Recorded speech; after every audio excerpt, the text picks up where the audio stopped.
La petite fille se contenta d'agiter doucement la main. Le pot de riz vide de la maison se remplit instantanément de riz. Puis elle fit claquer son doigt. Les patates douces dans la cour se transformèrent en précieux écheveau. Toutes ces choses n'étaient pour elle que des broutilles. Ensuite, elle utilisa un sortilège. Elle transforma sa troisième sœur, hébétée depuis 18 ans, en un prodige des affaires à la langue bien pendue. Lorsqu'elle vit sa délicate sœur aînée se faire maltraiter, elle transforma l'aînée en experte de Sanda. La petite fille possédait un tel pouvoir, parce qu'elle était une fée des fleurs envoyée du ciel dans le monde des mortels pour y subir des épreuves. Sa mère mourut en couche. Elle fut jetée dans la rue par une belle-mère vicieuse. Heureusement, un conducteur de charrette qui passait par là la trouva. Mais la famille du conducteur n'avait plus de nourriture depuis longtemps. Craignant de ne pas pouvoir nourrir la petite s'il la ramenait chez lui, il hésita un moment. Il comptait déposer l'enfant et s'en aller. À ce moment-là, la petite fille sembla percevoir quelque chose. Elle se mit soudain à hurler de toutes ses forces. Ses pleurs attendrirent le cœur de l'homme. Pensant que la petite était elle aussi une victime du destin, il la prit tout de même dans ses bras et la ramena chez lui. L'épouse regarda la scène avec impuissance et inquiétude, car le pot de riz de la maison était vide depuis longtemps. Ils n'avaient rien mangé depuis 3 jours. Ils étaient loin de se douter que l'arrivée de cette petite fille allait changer le destin de toute la famille. La gentille sœur aînée s'avança pour regarder la petite. Sa main fut saisie fermement par la fillette qui refusa de la lâcher. L'aînée éprouva de la compassion pour la petite sœur. Elle décida de porter quelques sacs de marchandises supplémentaires au port le lendemain. Elle espérait gagner plus d'argent pour préparer de la bouillie de riz à la petite. Mais la mère restait inquiète. Après tout,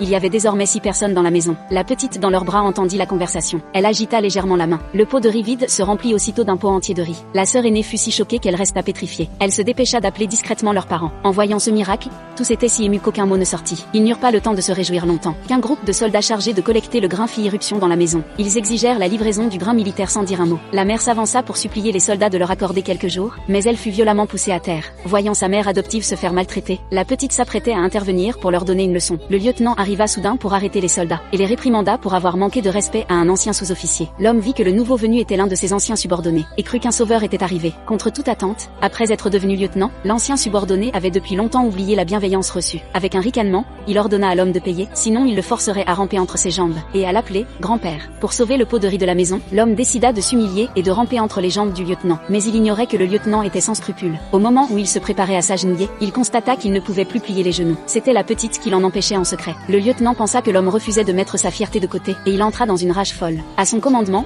les soldats se ruèrent aussitôt, dévastant la pauvre demeure. Bientôt, un soldat remarqua le pot rempli de riz. En voyant cela, le lieutenant accusa l'homme de cacher du grain au lieu de le remettre. Puis il ordonna aux soldats d'emporter le pot de riz. La petite maudit ces salauds dans son cœur. S'il emportait le pot, elle mourrait de faim. Elle agita la main et lança un sort. Le pot de riz devint ancré au sol et resta immobile. Lorsque le lieutenant vit que les soldats ne pouvaient pas soulever le pot, il les écarta avec colère. Il se prépara à le soulever lui-même. La petite le regarda froidement, pensant « Je vais te faire goûter à ma puissance ». Elle activa immédiatement son sort, et se prépara à donner une bonne leçon à ce scélérat. L'instant suivant, les pieds du lieutenant refusèrent de bouger. Même lorsque les soldats vinrent l'aider, ses pieds restèrent figés au sol sans bouger d'un pouce.